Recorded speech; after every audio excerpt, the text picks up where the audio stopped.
Assalamualaikum warahmatullahi wabarakatuh.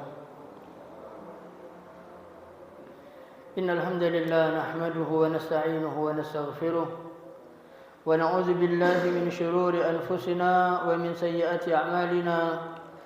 May yahdihillahu fala mudilla lahu wa man yudlilhu fala hadiya lahu.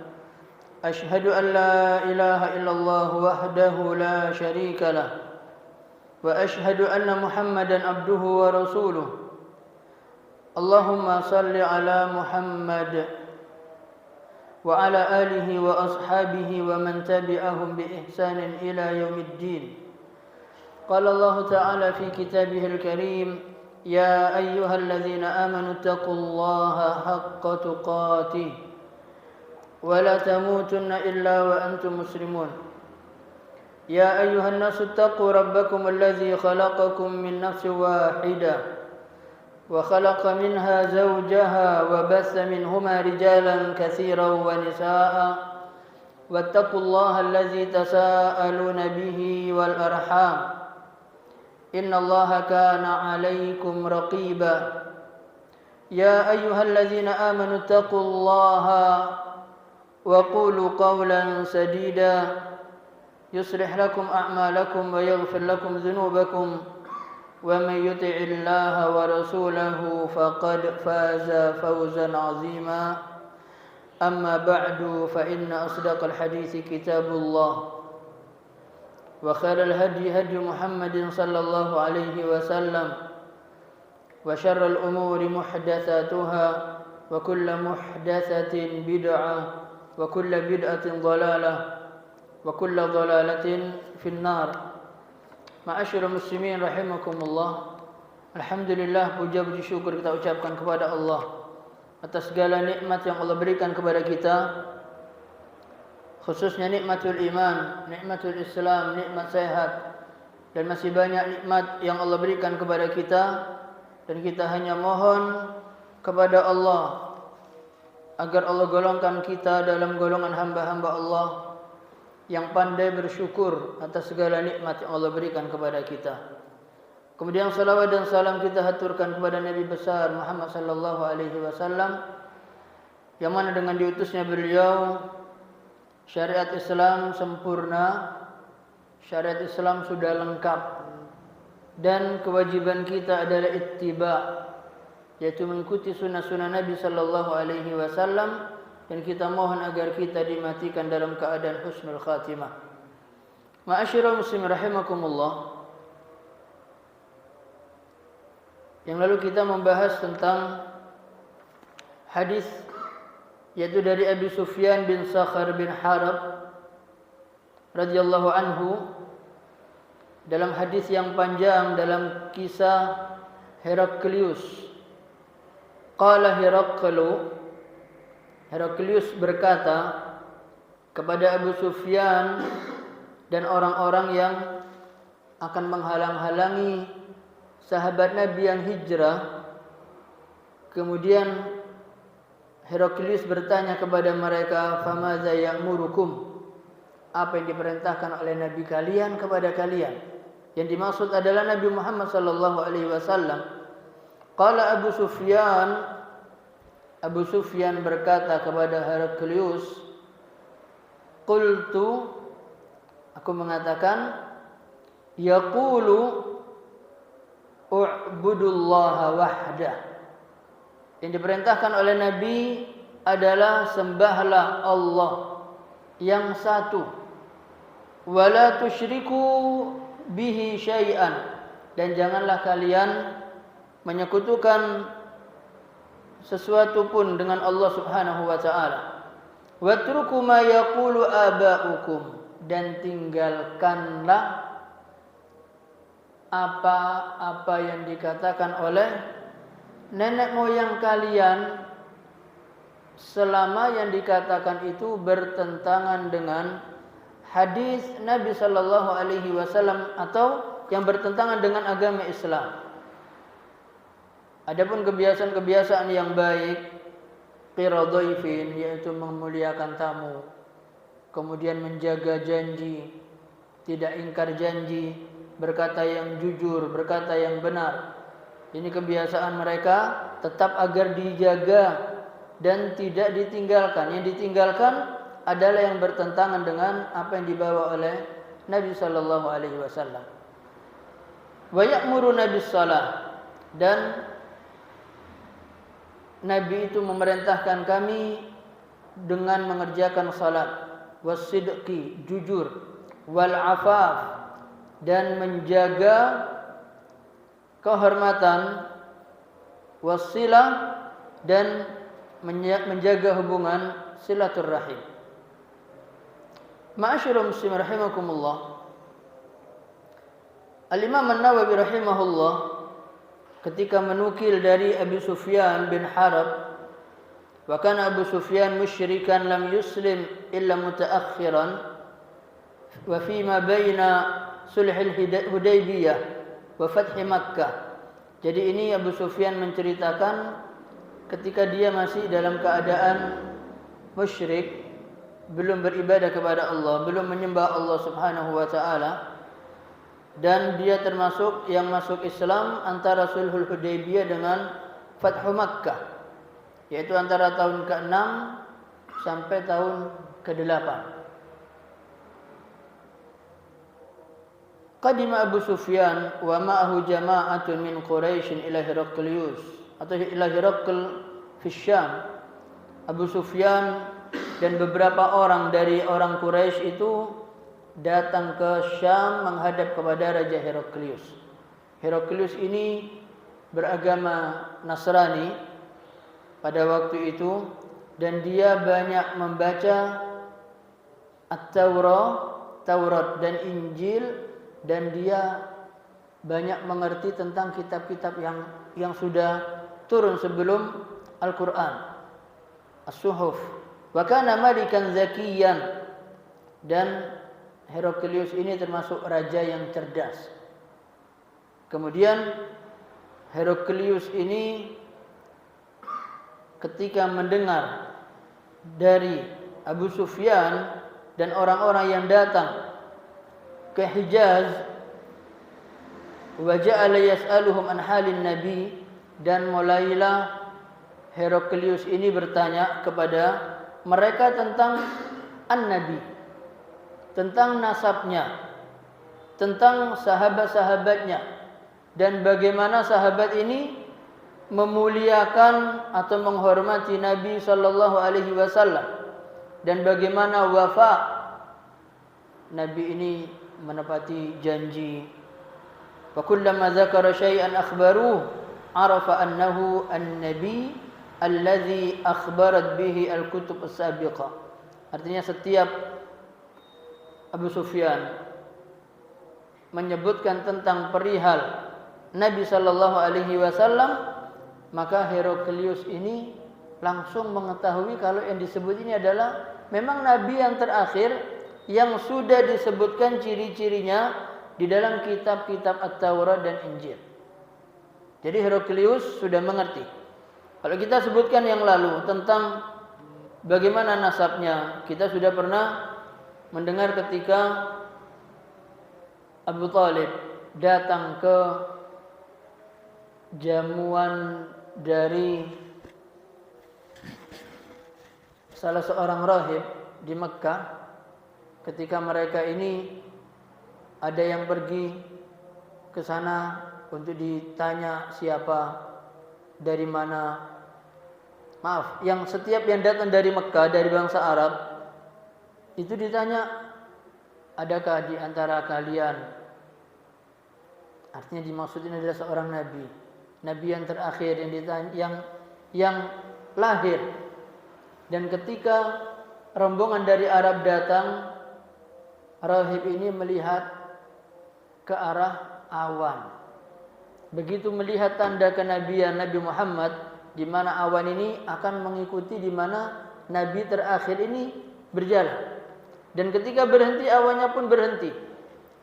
Maka rahib ini mengatakan, coba undang rombongan ini ke undangan makan kita. Ini artinya apa? Artinya rahib ini tahu kalau di situ ada nabi yang sudah dijanjikan menurut kitab mereka. Begitu sampai, biasa yang diundang makan adalah yang tua-tua dulu, yang muda, yang kecil terakhir. Begitu selesai undangan makan, yang undang ini melihat kok tidak ada dari orang-orang ini yang tandanya seperti yang ada pada kitab yang mereka pelajari, yang mereka baca. Sampai ditanya lagi, adakah di antara kalian yang belum masuk ke tempat kita? Ada satu anak. Maka diundang makan. Begitu melihat, rahib ini tahu dari wajahnya, dari bentuk pipi, dari bentuk apa pipinya, kemudian jidat, mata, kulit, sampai izin untuk melihat tanda kenabian yang ada pada pundak Nabi sallallahu alaihi wasallam. Kemudian ditanya, siapa walinya? Abu Thalib mengatakan, saya. Anda siapa? Saya ayahnya. Karena kebiasaan orang Arab itu, anak dari saudara laki itu sudah dianggap anak. Maka dia anak saya. Kata rahib, kamu bukan ayahnya. Ayahnya ini sudah wafat ketika dia dalam kandungan ibunya. Ketika usia sekian ibunya wafat. Kalaupun Anda ini walinya, maka Anda adalah pamannya. Pamannya. Nabi Abu Thalib heran. Dari mana Anda tahu semua? Ada dalam kitab-kitab kami tentang kenabian atau lahirnya nabi yang terakhir dengan ciri-ciri seperti ini disebutkan semua. Maka diberikan nasihat kepada Abu Thalib supaya dibawa pulang dan dijaga, karena ini akan diperangi dan akan dibunuh. Yang penting banyak yang memerangi Nabi Muhammad sallallahu alaihi wasallam. Dan ma'asyiral muslim rahimakumullah, lakin sa'ala Abu Sufyan amma kana ya'muruhum fa akhbara bi annahu ya'muruhum ay ya'budu Allah wa la yushriku bihi syai'an fala ya'budu ghaira Allah la malikan wala rasulan wala syajaran wala hajaran wala syamsan wala qamaran wala ghaira dzalik. Maka di sini ma'asyiral muslimin, Heraklius ini bertanya kepada, nasab sudah, ditanya tentang bagaimana sahabat-sahabat yang hidup bersama Nabi. Maka di awal-awal itu kalau Al-Quran menyebutkan apa? Siapa yang mengikuti Nabi? Wa mattaba'aka illa alladzina hum araziluna badiyar ra'yi. Tidaklah mengikut kepadamu Muhammad kecuali yang ikut orang-orang yang bodoh, yang tertinggal di antara kita, bukan orang-orang yang bagus-bagus, tapi yang kita tidak menganggap mereka ini secara kedudukan, kecuali beberapa orang. Kemudian ma'asyiral muslimin, ditanya lagi bagaimana pengikutnya. Setiap hari hal yazidun am yanqusun. Setiap hari bertambah atau berkurang pengikutnya. Lalu bagaimana ketika mereka berpisah dengan Nabi ini? Diceritakan bahwasanya mereka ini sahabat-sahabat Nabi baru saja berpisah dari Nabi, mereka ingin ketemu lagi, rindu, baru berpisah. Dari akhlak Nabi sallallahu alaihi wasallam, setiap hari yang ikut itu, kata Abu Sufyan, yazidun, bertambah setiap hari. Dikarenakan apa? Akhlak Nabi sallallahu alaihi wasallam. Dan kemudian ma'asyiral muslim rahimakumullah, akan tapi Heraklius bertanya kepada Abu Sufyan tentang apa yang diperintahkan oleh Nabi sallallahu alaihi wasallam, dan Abu Sufyan menjawab bahwasanya Nabi ini memerintahkan mereka untuk beribadah kepada Allah, tidak menyekutukan dengan sesuatu apapun, agar mereka tidak menyembah selain Allah baik itu malaikat, baik itu rasul, baik itu pohon, baik itu batu, baik itu matahari, bulan, dan yang lain-lain. Fal ibadah lillahi wahda, dan beribadah hanya kepada Allah saja. Sebagaimana firman Allah Subhanahu wa taala, "Wa ma arsalna min qablika min rasulin illa nuhi ilaihi annahu la ilaha illa ana fa'budun." Dan tidaklah kami utus sebelummu dari seorang rasul atau dari rasul kecuali kami wahyukan kepada rasul tersebut annahu la ilaha illa ana fa'budun.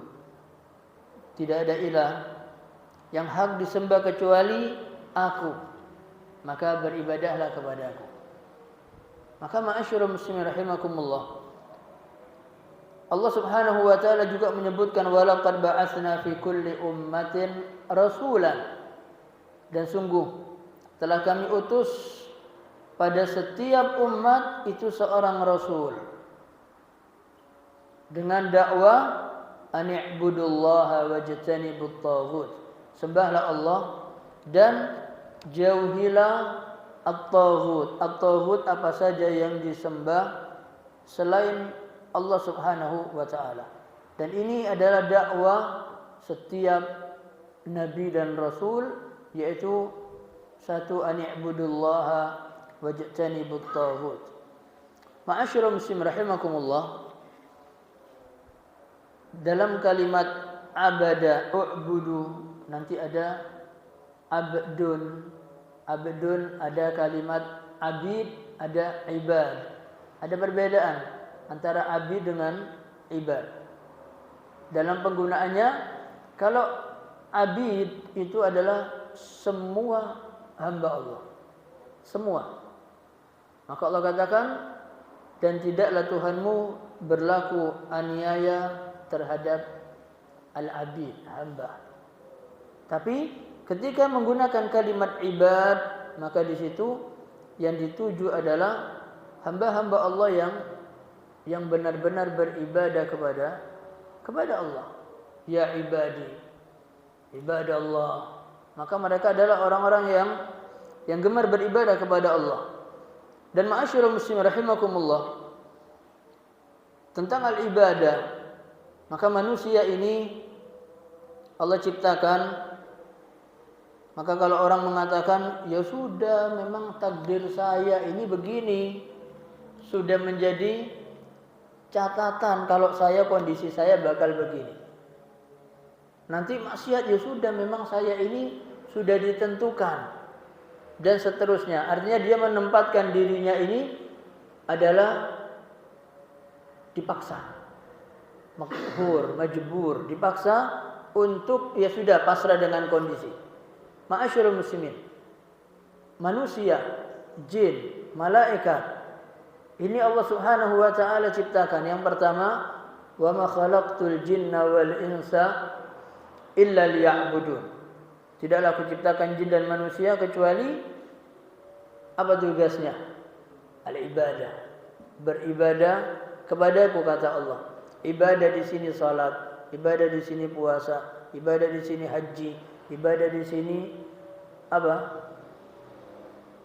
Doa, minta. Dan setiap apa yang kebaikan yang kita tujukan untuk Allah, itu adalah masuk di dalamnya ibadah.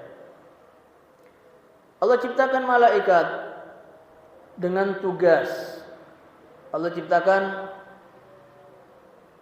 wa yahmilu arsy rabbika fawqahum yawma idzin samaniyah, dan nanti yang akan memikul arsy Allah pada hari itu berapa malaikat?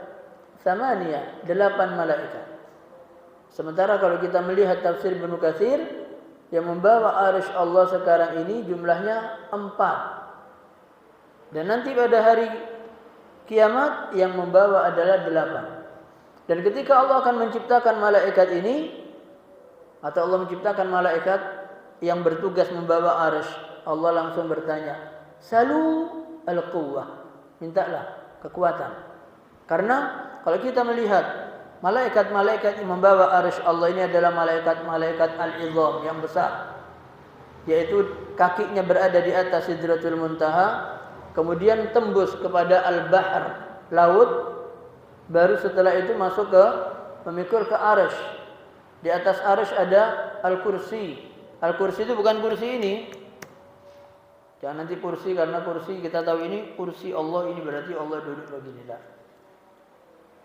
Jadi jangan kita tafsirkan sesuai dengan khayaliyah otak kita ini. Wah, Allah begini. Tidak. Di malaikat Jibril turun, bagaimana turunnya? Allah turun ke langit bumi. Nanti dikatakan Allah di atas arsy. Allah bersama kita dan seterusnya, kita maknai sesuai dengan pemahaman kita. Ini tidak boleh. Kemudian ma'asyiral muslimin, malaikat ini tugasnya langsung ditentukan oleh Allah. Di antara malaikat yang memikul arsy Allah, ada malaikat yang tugasnya meniup trompet.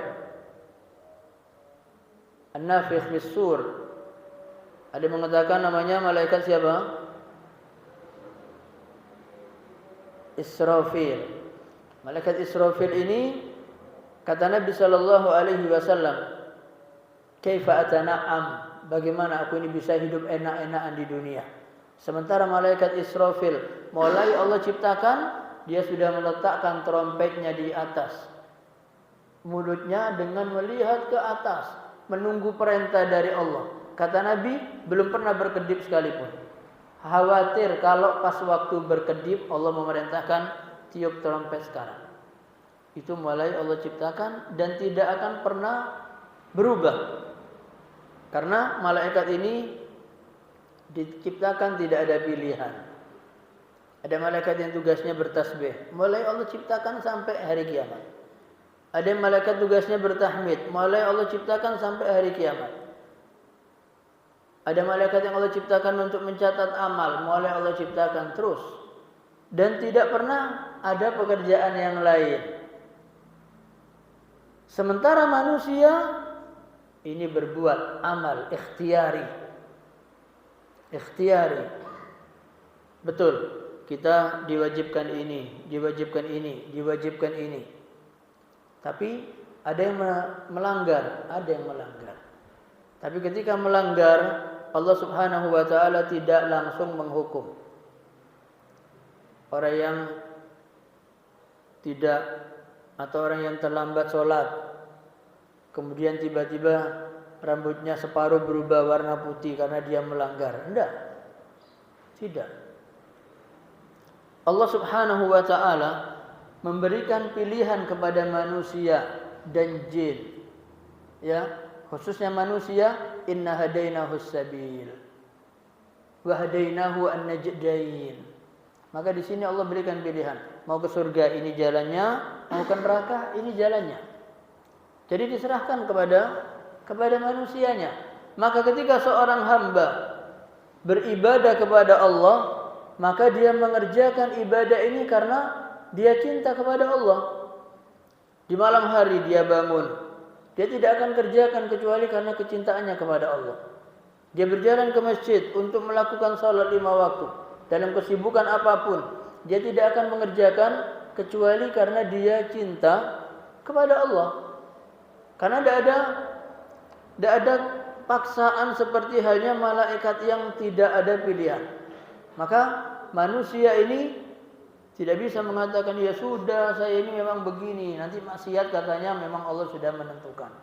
Nanti dia minum khamar, nanti alasannya ya sudah memang Allah sudah menakdirkan saya begini. Tidak ada alasan seperti itu. Maka kita ini diberikan pilihan oleh Allah Subhanahu wa taala.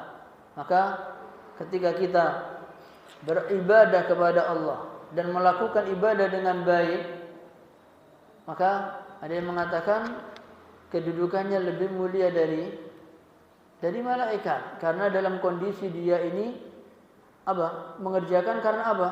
Karena Allah. Karena Allah, tidak ada, masih ada pilihan dia mengerjakan atau tidak.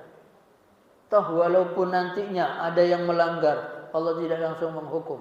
tapi Allah masih tangguhkan supaya dia bertaubat. Karena rumah kita yang sesungguhnya itu adalah di surga. Kita semua nanti ketika beriman kepada Allah, tempat kembali kita adalah ke surga. Walaupun awal di neraka katakanlah ada dosa dan seterusnya, nanti pada ujung-ujungnya masuk surga. Dan kalau kita melihat tentang syafaat, itu luar biasa. Berapa banyak yang Allah selamatkan dari siksa api neraka. Sampai Nabi minta. Sampai yang sekecil zarrah. Zarrah itu biji sawi. Seberapa sih besarnya? Seberapa biji sawi itu? Biji sawi itu untuk menggambarkan itu, karena ada seorang alim menggambarkan tentang zarrah, misqala zarrah.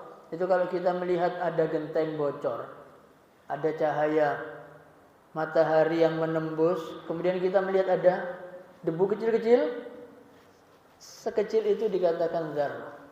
Ada zarrah dalam keimanan, maka nanti akan diselamatkan dari api neraka.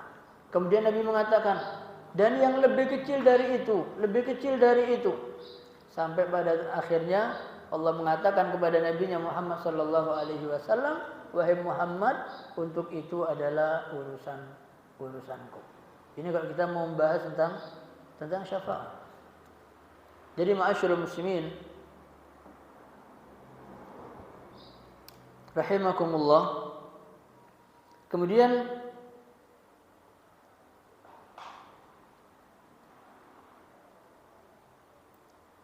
wa amma ma kana alaihi aba'uhum min al-akhlaqil fadila fa innahu lam ya'muruhum bitarkiha. Ini apa saja ketika utruku ma kana alaihi aba'ukum, maka tinggalkan apa saja yang dilakukan oleh nenek moyang kalian.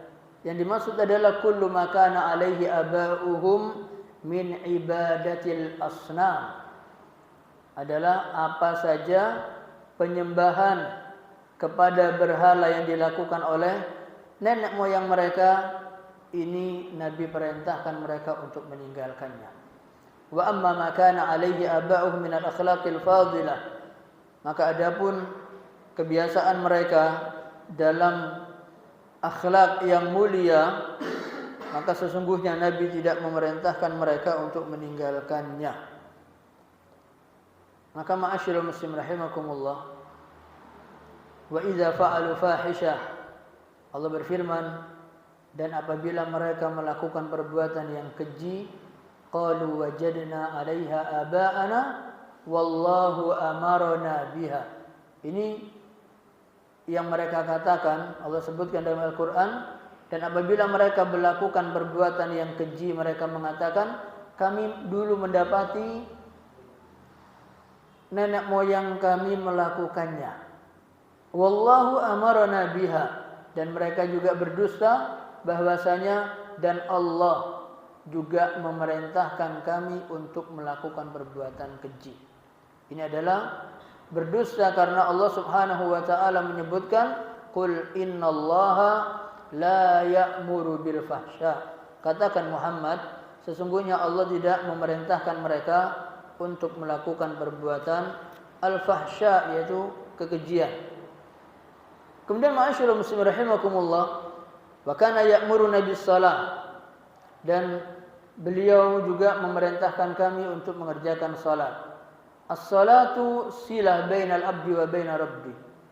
Salat itu adalah penghubung antara seorang hamba dengan Tuhannya. Dan ini yang menguatkan rukun Islam setelah mengucap asy-syahadatain. Setelah syahadatain, baru setelah itu as-salat. Wa biha yatamayyazul mu'min minal kafir. Dan ini yang membedakan antara orang mukmin dengan orang kafir. Maka ma'asyiral muslimin, tidak ada seorang sahabat pun yang mereka ini memandang sesuatu, kalau sesuatu ini ditinggalkan bisa menyebabkan orang ini kafir selain salat. Meninggalkan haji, itu pun haji ini hanya untuk orang yang mampu. Meninggalkan salat, maka ashabun Nabi sallallahu alaihi wasallam yarawna tarkahu kufrun, punya pendapat meninggalkan salat itu adalah termasuk kufur, yaitu kekafiran. Idzan as-shalah allati kana ar-rasul ya'muru biha idza tarakaha al-insan fa huwa kama law taraka at-tauhid. Maka seseorang yang meninggalkan salat sebagaimana Nabi perintahkan, maka sesungguhnya dia sama juga meninggalkan ketauhidan. Jadi meninggalkan salat itu menyebabkan kekafiran. Kekafiran yang seperti apa? Kekafiran mukhrij anil millah, yang mengeluarkan pelakunya dari agama ini. Maka ma'asyiral muslimin rahimakumullah, setelah itu Nabi menyebutkan wakana, kemudian di sini menyebutkan wakana ya'muruna bis-sidqi, dan Nabi memerintahkan kita untuk jujur. Untuk jujur ini bertepatan dengan pembahasan kita. Jujur yaitu sesuai apa yang kita kerjakan dengan apa yang kita ucapkan. Itu adalah jujur. Sementara akhlakul munafikin ini adalah di antaranya 3 yang Nabi sebutkan. Idza hadatsa kadzab, di antaranya kalau dia berbicara dia berdusta. Dan ma'asyiral muslimin rahimakumullah, kemudian setelahnya al-afaf. Al-afaf disebutkan al-iffa naw'an. Iffa itu ada 2. Iffa yaitu menjaga kehormatan.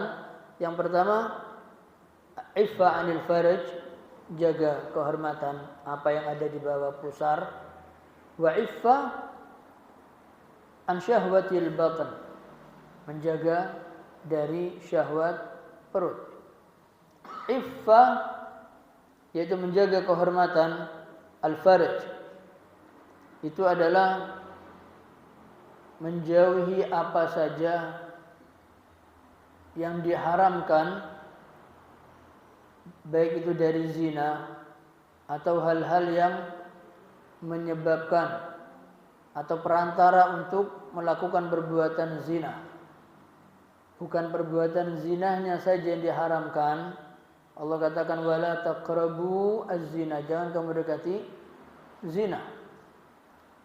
Maka ma'asyiral muslimin rahimakumullah, untuk menjaga ini Allah mengatakan kepada kaum wanita, waqarna fi buyutikun, dan tetaplah kalian, tinggallah kalian di rumah-rumah kalian.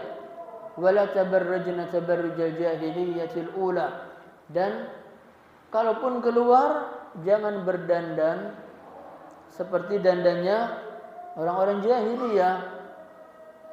Jadi kalau kita ini, maka kita mohon kepada Allah agar Allah mudahkan kita dalam menjaga amanat, baik dalam amanat istri, amanat anak perempuan yang dibawa tanggung jawab kita semua. Maka kita mohon kepada Allah agar kita dan mereka semua terjaga dari fitnah. Karena ma'asyiral muslimin rahimakumullah, yang dicontohkan oleh wanita-wanita yang mulia seperti halnya Fatimah putri dari Nabi, istrinya siapa?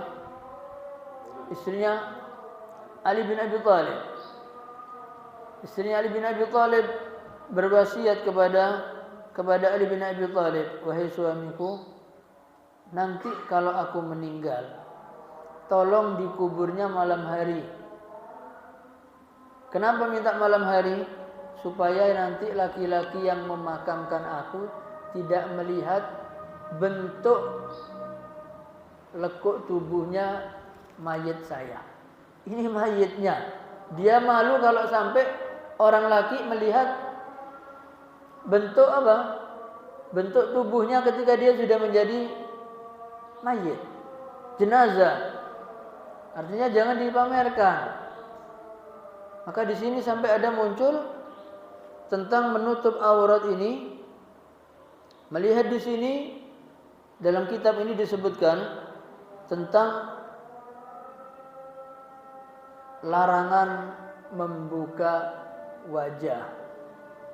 Artinya pakai apa? Pakai cadar. Disinggung di kitab ini, saya heran bagaimana seorang perempuan itu berusaha menutup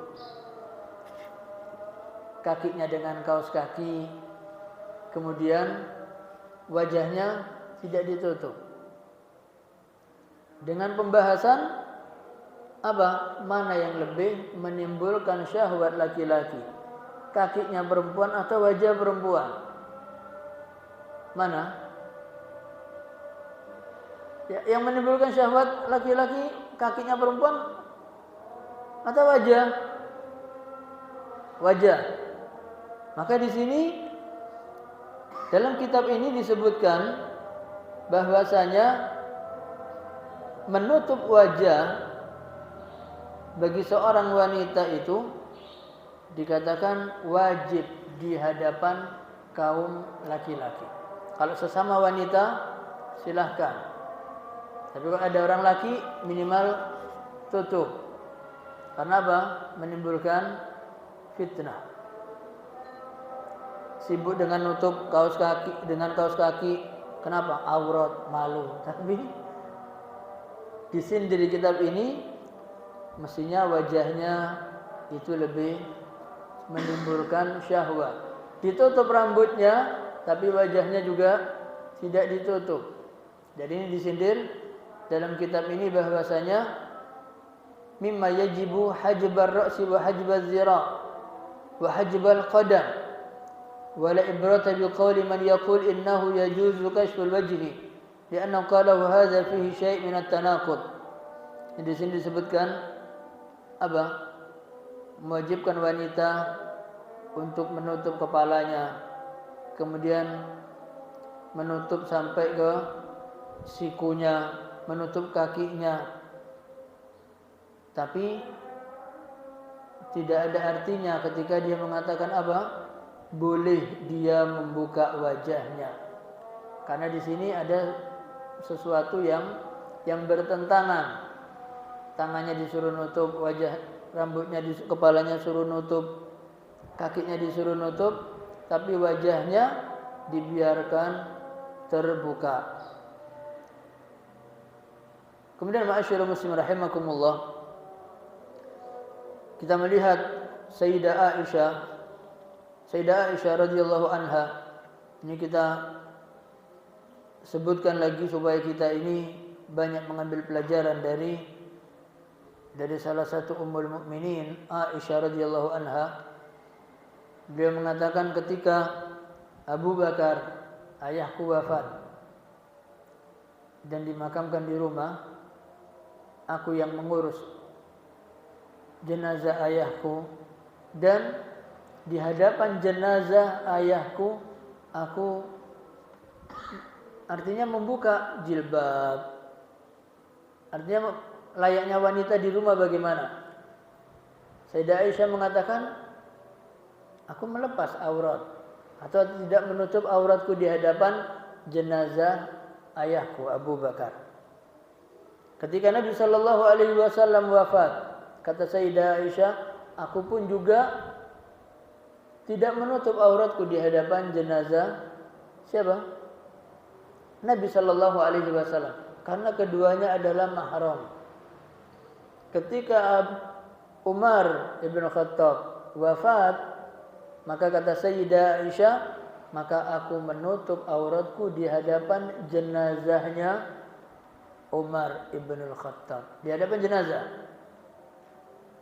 Nah, kita ini yang kita lihat sekarang, kalau sudah ada acara pengantin, banyak anak-anak gadis dikeluarkan. Supaya apa? Supaya banyak yang melihat. Kita khawatir nanti anak kita tidak ada yang mengenal. Padahal kata dalam kata Arab, bintak fis sunduk, khabaruha fis suq. Anda punya anak perempuan, Anda sembunyikan di lemari, beritanya sampai pasar. Bahwasanya fulan punya anak perempuan, fulan punya anak perempuan. Dan kita melihat ulama Indonesia, imam besar Al-Imam Khatib Al-Minangkabawi. Pernah dengar ya? Imam Masjidil Haram, ulama Masjidil Haram dulu ada dari Minangkabau. Itu hobinya baca buku. Dia pelajar, dikirim dari Minangkabau berangkat ke Mekah. Kemudian sebagai pelajar, setiap hari ada toko buku dia masuk, dia baca, sampai akhirnya yang punya toko kitab ini melihat ini anak kok rajin. Ditanya, min ain? Ana min Indonesia, Minangkabau. Ditanya-tanya, dia belajar. Dia kalau mau masuk toko buku itu ngambil buku sembunyi untuk baca. Karena setelah itu dia pulang. Dari mulai pagi sampai siang dia baca buku. Sampai akhirnya kata yang punya buku, ya sudah, kamu baca, silakan. Melihat adabnya bagus, tapi kan tidak tahu nasabnya. Pemilik buku ini mengatakan kepada beliau, silahkan kamu menikahi putri saya. Dengan kalau melihat wajah, maka tidak sebanding dengan putri pemilik kitab ini. Dinikahkan, rumah tangganya Masya Allah baik, punya anak. Kemudian istrinya meninggal. Setelah istrinya meninggal, istrinya punya adik perempuan. Dipanggil lagi, sudah kamu nikahi adiknya. Apa yang dilihat? Agamanya. Kalau melihat wajah, tidak. Tapi agamanya. Padahal tidak tahu nasabnya. Kita pernah bawa cerita Nabi Musa alaihissalam. Pernah kita sampaikan tentang Nabi Musa.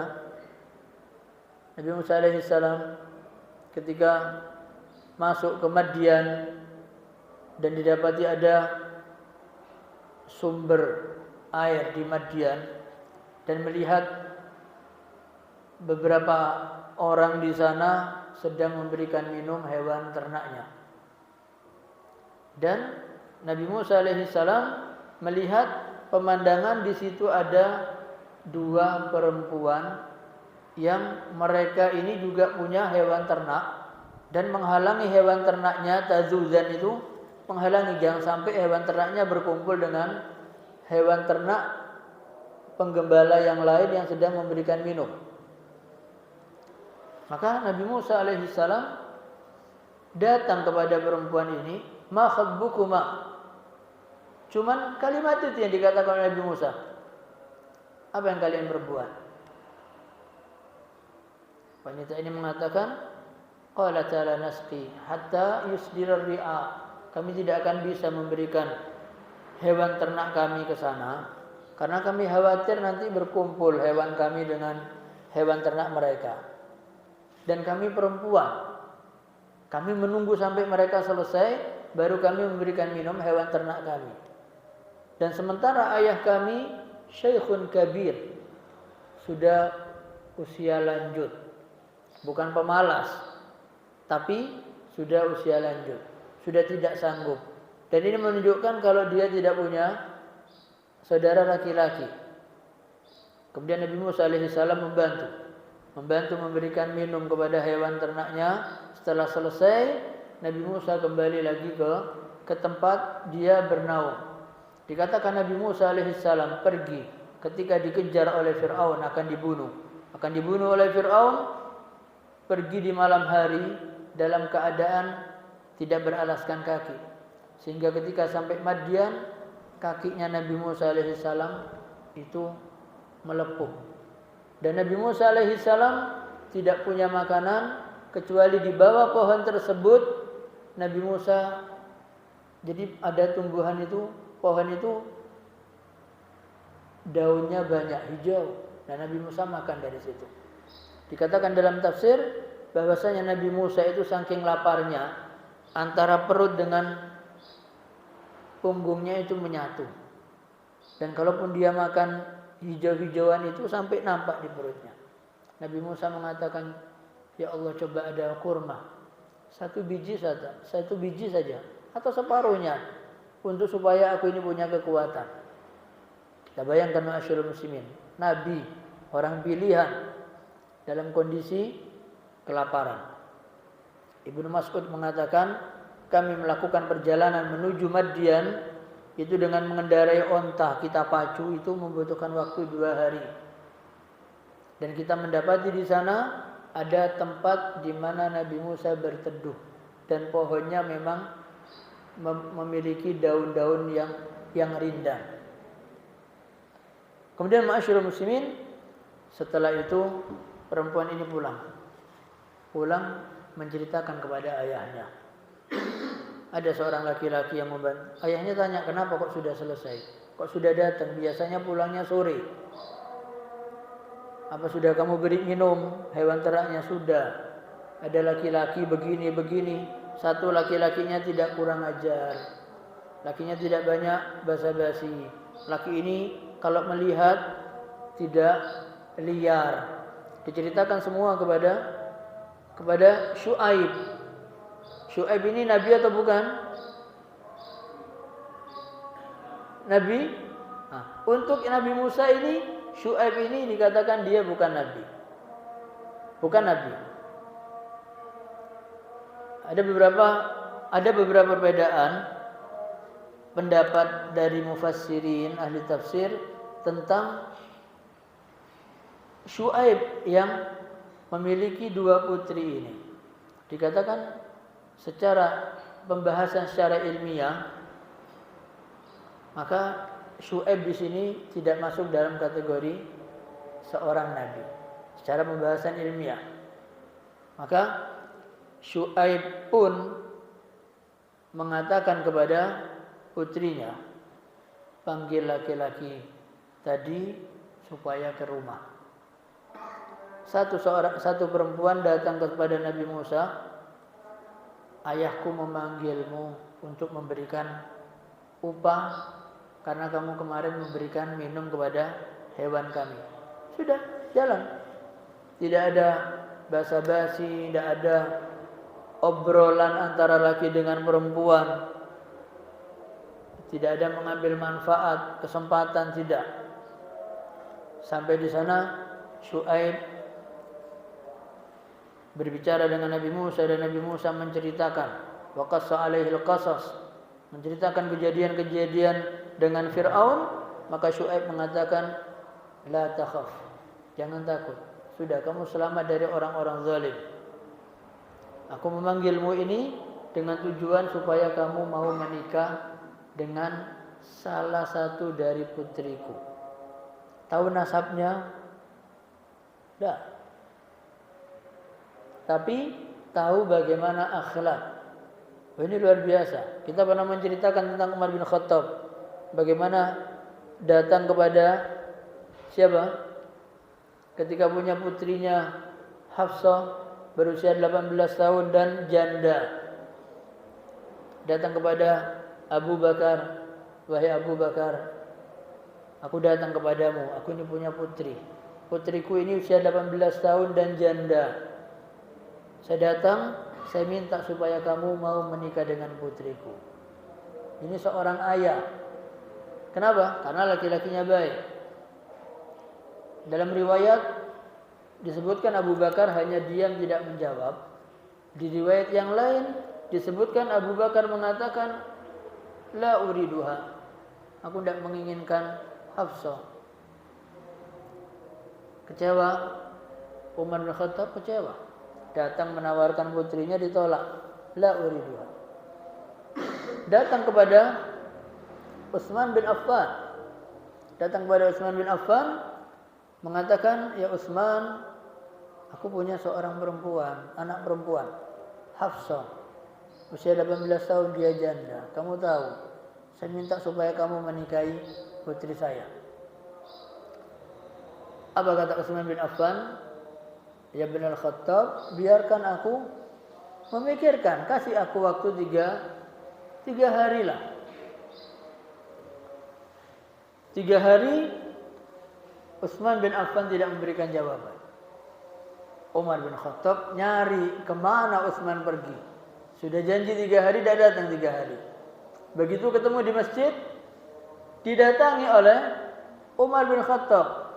Dikejar oleh Utsman bin Affan ini tadi. Hampir ditangkap Utsman ini. Tiba-tiba Utsman salat takbiratul ihram, Allahu Akbar. Umar bin Khattab menunggu. Baca Fatihah. Setelah Fatihah, Utsman bin Affan membaca surat An-Nisa.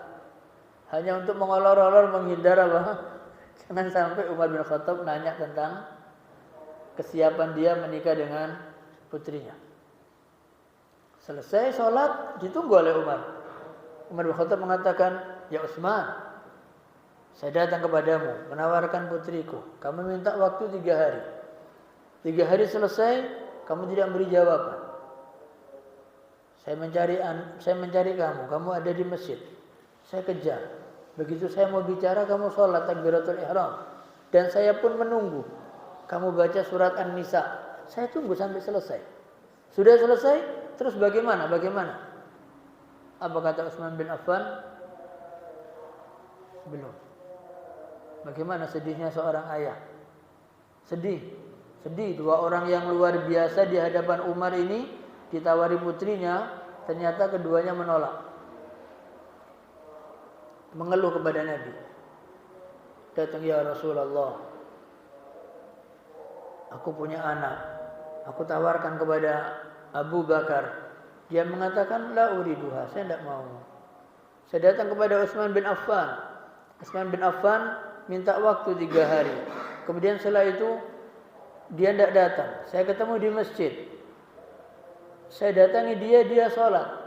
Dia baca surat An-Nisa, saya pun menunggu ya Rasulullah. Dan dia mendengar setelah itu Utsman bin Affan menikah dengan seorang perempuan. Bagaimana perasaan ayah ini tadi? Kata Nabi sallallahu alaihi wasallam, ya bin Al-Khattab, Utsman bin Affan sudah menikah dengan wanita yang lebih baik dari putrimu. Itu kata Nabi. Dan sebentar lagi putrimu akan dinikahi oleh laki-laki yang lebih baik daripada Utsman bin Affan. Siapa menikahi? Nabi sallallahu alaihi wasallam. Setelah selesai menikah, barulah Umar bin Khattab datang lagi kepada Abu Bakar. Dengan bahagia dia mengatakan, alhamdulillah, putriku akhirnya dinikahi oleh Nabi sallallahu alaihi wasallam. Apa kata Abu Bakar?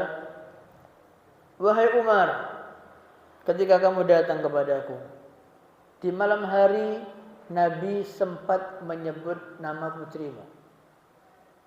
Maka ketika kamu datang, aku tidak mau. Kenapa? Nabi sudah menyebutkan. Artinya Nabi ingin menikahi putrimu. Kata Umar, kenapa kamu tidak cerita?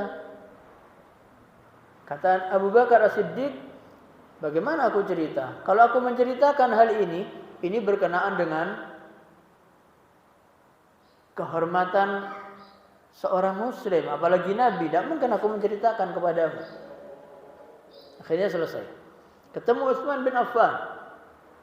Baik Utsman bin Affan, alhamdulillah, akhirnya putriku dinikahi oleh Nabi sallallahu alaihi wasallam. Apa kata Utsman bin Affan? Wahai Umar bin Khattab, ketika kamu datang, aku minta waktu 3 hari, aku olor-olor. Kenapa? Karena aku mendengar Nabi akan menkhidbah dan akan menikahi putrimu. Itu kata siapa? Utsman bin Affan. Sehingga aku menghindar darimu sampai Nabi menikahi putrimu. Kata Umar bin Khattab, kenapa kamu tidak cerita? Kalau kamu cerita, saya tenang. Kata Utsman bin Affan, kalau saya cerita, saya merusak kehormatan seorang muslim. Apalagi ini berkenaan dengan rahasia Nabi, saya tidak mungkin cerita. Ini luar biasa ma'asyiral muslimin. Bagaimana seorang ayah menjaga putrinya sampai pada pernikahan, menyerahkan putrinya, diserahkan amanat ini kepada orang yang memang bisa menjaga amanat. Dan kita memohon kepada Allah agar Allah Subhanahu wa taala menjaga keluarga kita, khususnya istri dan putri-putri kita. Dan kita mohon kepada Allah agar Allah Subhanahu wa taala datangkan seorang laki-laki yang baik untuk putri-putri kita, dan Allah Subhanahu wa taala datangkan kepada laki-laki yang baik, yaitu wanita yang baik, dan Allah berikan wanita yang baik dengan laki-laki yang baik, yang mereka senantiasa menjaga aurat mereka, menjaga kehormatan mereka. Maka bukankah Allah Subhanahu wa taala mengatakan at-tayyibatu lit-tayyibin wa at-tayyibuna lit-tayyibat. Dan kita mohon kepada Allah agar Allah Subhanahu wa taala menjadikan rumah tangga kita rumah tangga yang sakinah, rumah tangga yang mawaddah, rahmah, diberikan keturunan saleh, salihah yang bisa membawa kita ke dalam surga Allah Subhanahu wa taala. Dan Allah menjadikan di antara keturunan kita ada yang masuk hufaz, hafid. Allahumma hafid abna'ana al-Qur'an. Ya Allah, jadikan di antara anak-anak kami ini penghafal Al-Qur'an yang bisa memberikan syafaat kepada keluarganya. Dan kita mohon kepada Allah agar Allah senantiasa membimbing kita ke jalan yang benar, membimbing kita untuk selalu kita beribadah kepada Allah, membimbing kita agar kaki kita ini tidak pernah melangkahkan ke tempat yang maksiat, membimbing kita agar mata kita tidak pernah melihat kepada yang Allah haramkan, membimbing kita agar telinga kita ini tidak pernah mendengar dan tidak suka mendengarkan hal-hal yang Allah Subhanahu wa taala dan nabinya larang. Allahumma shalli ala Muhammad wa ala ali Muhammad kama shallaita ala Ibrahim wa ala ali Ibrahim fil alamin innaka Hamidum Majid. Alhamdulillahi rabbil alamin hamdan yuafi ni'amahu wa yukafi mazidah. Ya rabbana lakal hamdu wa lakal syukru kama yanbaghi li jalali wajhikal karim wa 'azimi sultanik. Allahumma ij'al jam'ana hadza jam'an marhuma wa tafarruqana min ba'dihi tafarruqan ma'suma. Allahumma la tada' lana fi maqamina hadza fi majlisina hadza fi masjidina hadza dhanban illa ghafartah wa la hamman illa farajtah wa la 'aiban illa satartah ولا مريضا إلا شفيته ولا أقيما إلا رزقته ولا حزابا إلا زوجته ولا فقيرا إلا أغنيته ولا سؤالا إلا أعطيته ولا ضالا إلا هديته ولا دينا إلا قضيته ولا حاجة من حوائج الدنيا والآخرة إلا قضيتها ويسرتها برحمتك يا أرحم الراحمين. ربنا اغفر لنا ذنوبنا وذنوب والدينا وارحمهم كما ربونا صغارا. اللهم استر عيوبنا، اللهم استر عيوب والدينا، اللهم استر عيوب معلمينا، اللهم استر عيوب علمائنا. ربنا ظلمنا أنفسنا وإن لم تغفر لنا وترحمنا لنكونن من الخاسرين. ربنا اصرف عنا السوء بما شئت وكيف شئت إنك على ما تشاء قدير. ربنا آتنا في الدنيا حسنة وفي الآخرة حسنة وقنا عذاب النار. وسبحان ربك رب العزة عما يصفون وسلام على المرسلين والحمد لله رب العالمين. سبحانك اللهم بحمدك أشهد أن لا إله إلا أنت أستغفرك وأتوب إليك.